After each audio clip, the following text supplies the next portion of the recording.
Hello students.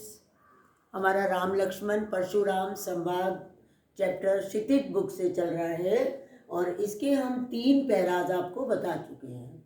आज हम चौथे पैरे के बारे में बताएंगे, लेकिन उससे पहले आपको फिर से क्वेश्चंस रिमाइंड करा दें कि राम लक्ष्मण परशुराम संवाद तुलसीदास द्वारा लिखित है और ये शिव जी का धनुष टूटने के समय जब परशुराम क्रोधित हो जाते हैं तो राम लक्ष्मण और परशुराम के संवाद पर आधारित है। इस समय में भी यही चल रहा है। लक्ष्मण और परशुराम में आपस में बहस हो जाती है, तो लक्ष्मण एक और उनकी प्रशंसा करते हैं तो दूसरी ओर उनके अवगुण का भी बखान करते हैं कि वे बहुत अधिक क्रोधी हैं और उनके क्रोध को और अधिक उत्पन्न भी करते हैं। तो इस पर परशुराम विश्वामित्र से राम और लक्ष्मण की शिकायत करते हैं। इस वाली चौपाई में यही बताया गया है। तो पहली लाइन देखो, कौशिक सुनहु मंद यहु बालक, कुटिल कालवस निज कुल खालकु। परशुराम जी कहते हैं, हे कौशिक। कौशिक आया विश्वामित्र के लिए। विश्वामित्र के लिए क्यों आया? क्योंकि विश्वामित्र के साथ ही राम और लक्ष्मण उस समय रह रहे थे, उन्हीं के आश्रम में रह रहे थे साथ में। और यहाँ सीता स्वयंवर में वे विश्वामित्र के साथ ही आए थे। इसीलिए परशुराम ने विश्वामित्र को संबोधित करते हुए कहा है, हे विश्वामित्र सुनो, ये दोनों बालक मंद बुद्धि वाले और मंद और कुटिल बुद्धि वाले काल के वश में होकर अपने कुल के घातक बन रहे हैं। घालक मीन्स घातक हो रहे हैं। काल कवलु हो यही क्षण माही। मैं ये एक क्षण में ही, क्षण माही मीन्स क्षण भर में ही, क्षण माही एक क्षण में ही ये काल कवलित हो जाएंगे या काल के गाल में समा जाएंगे। कहो पुकारी खोई मोई नाही। तो फिर अगर ये काल के गाल में समा जाएंगे तो फिर मुझे कोई भी दोष ना दे, मुझे कोई कुछ ये ना कहे कि बच्चों को क्यों मार दिया। तुम हट कहू जो चहु उबारा, कही प्रताप बल रोष हमारा। और तुम या तो इन्हें बता दो हमारी अधर्मिता के बारे में कि मैं तो बहुत अधिक क्रोधी हूँ, मेरे प्रताप बल और क्रोध के बारे में, या आप इन्हें समझा दीजिए, बता दीजिए कि ये इस प्रकार का हठ मेरे सामने ना करें। लखन कहो मुनि सुजस तुम्हारा, तुम ही अछत को भरने पारा। तो लक्ष्मण कहते हैं कि किसी को, हे मुनि, किसी को आपके सुयश, आपका सुयश या आपके गुण बताने की क्या आवश्यकता है। तुम ही अछत को भरने पारा। आप तो अनेक बार अपने आप ही बार बार वर्णन किए जा रहे हो।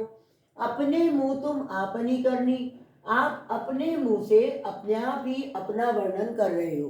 तो इसमें जो मुहावरा आता है, अपने मुंह मियाँ मिट्ठू बनना, अपनी तारीफ स्वयं करना, अपनी प्रशंसा स्वयं करना। बार अनेक भांति बहु करनी, अनेक बार आप उसका वर्णन करते जा रहे हो। नहीं संतोष तपुनि कछु कहु, जनी रिस रो की दुसह दुख सहु। अगर आपको इतने में भी संतोष नहीं है तो और आप और कुछ कहना चाहते हैं तो कह दीजिए। अपना क्रोध रोककर, जनी रिस रोकू, रिस मीन्स होता है क्रोध, अपने क्रोध को रोककर असहनीय दुख को मत सहिए। देखो लक्ष्मण बार बार यही कह रहे हैं। एक बार एक तरफ उनकी तारीफ करते हैं, अगली पंक्ति में भी यही है, और एक तरफ उनको उकसाते भी हैं, उनके क्रोध को बढ़ावा देते हैं। वीर व्रती तुम धीर अछोभा। अब ये परशुराम की विशेषताएं लक्ष्मण ने कही हैं कि आप वीरता के व्रत को धारण करने वाले हो, आप धैर्यवान हो और अछोभा में शोभ रहित हो। गाली देत न पावो शोभा। आपको गाली देना शोभित नहीं होता है, अर्थात गाली देना आपके लिए शोभनीय नहीं है। सूर समर करनी करई, कहीं न जनावई आप। अब लक्ष्मण आगे भी कहते हैं कि शूरवीर जो होते हैं वो तो समर मीन्स युद्ध में अपनी करनी करके दिखाते हैं। अर्थात युद्ध में क्या काम होता है शूरवीर का? अपने शत्रु को परास्त करना, अपने शत्रु से लड़ाई करना। तो वीर सूर समर करनी करे। शूरवीर लोग युद्ध स्थल में ही अपनी वीरता दिखाते हैं। कहीं न जनावई आप अपना बखान, अपनी योग्यता अपने आप वर्णित नहीं करते हैं। विद्यमान रण पाई रिपु कायर कथई प्रताप। और युद्ध में जब आप अपनी वीरता दिखाते हो, जो शत्रु है वो तो कायर की तरह भाग जाता है। आपका प्रताप देखकर शत्रु भाग जाता है, वो ही कायर लोग कहलाते हैं। तो युद्ध में ही अपनी वीरता दिखानी चाहिए। अपने मुंह मियाँ मिट्ठू आप क्यों बनते जा रहे हो? क्लियर है अर्थ? इसके बाद तुलसीदास की भाषा कौन सी है? अवधी। इसमें छंद कौन कौन से प्रयुक्त हुए? दोहा और चौपाई। अलंकार, उपमा, अनुप्रास और मुहावरे, अपने मुंह मियाँ मिट्ठू बनना। ओके, शब्दावली इनकी वही है, ओज गुण संपन्न। प्रत्येक चौपाई और दोहे में ओज गुण संपन्न चौपाई है। इसके बाद कुछ मैंने क्वेश्चंस लिखे हैं, जैसे यहाँ कौशिक किसे कहा गया है? कौशिक किसके लिए आया है? विश्वामित्र के लिए। परशुराम ने लक्ष्मण की शिकायत उनसे क्यों की? तो ये मैंने अभी आपको अर्थ समझाते हुए बताया ही था। क्योंकि राम और लक्ष्मण विश्वामित्र के आश्रम में ही रहकर उनकी सेवा कर रहे थे, शिक्षा ग्रहण कर रहे थे, इसीलिए विश्वामित्र से ही परशुराम ने उनकी शिकायत की है। सेकंड क्वेश्चन है, लक्ष्मण कभी परशुराम को शांत करते हैं तथा अगले ही पल उकसा भी देते हैं, क्यों? लक्ष्मण परशुराम को शांत इसलिए करते हैं क्योंकि वो उनका क्रोध सभी सर्वविदित है कि वो बहुत अधिक क्रोधी हैं, और उनका फरसा भी जग जाहिर है। वो अनेक बार बताते हैं कि उन्होंने सहस्रबाहु को भी की सहस्रों भुजाएं भी काट दी थी और पृथ्वी को क्षत्रियों से विहीन भी कर दिया था।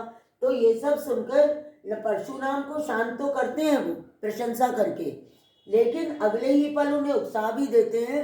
जैसे पिछले ही चौपाई में उन्होंने कहा था, यहाँ कुम्मड़ बतिया को उनाई, हम कोई कद्दू की बेल थोड़ी हैं जो हाथ उंगली छूते ही, उंगली का स्पर्श करते ही मुरझा जाएंगे। तो इस प्रकार लक्ष्मण दोनों तरह से व्यवहार करते हैं। एक तरफ से तो परशुराम को के बल की प्रशंसा करते हैं तथा दूसरी ओर से उन्हें उकसाते भी हैं। थर्ड क्वेश्चन है, परशुराम ने लक्ष्मण को राकेश कलंकु क्यों कहा है? परशुराम ने लक्ष्मण को राकेश कलंकु इसलिए किया, राकेश चंद्रमा को कहा जाता है, तो चंद्रमा में जिस प्रकार कलंक होता है तो वो उसकी शोभा को कम कर देता है। ठीक उसी प्रकार लक्ष्मण भी सूर्य वंश में कलंक के समान हैं, इसीलिए इन्होंने उसको राकेश कलंकु कहा है। तो ये आशा है तुम लोगों को सबको समझ में आ गए होंगे, और अगर कोई प्रॉब्लम है तो कमेंट बॉक्स में ज़रूर शेयर करिएगा, और जो बच्चे पहली बार देख रहे हैं वो सब्सक्राइब भी अवश्य करेंगे। धन्यवाद।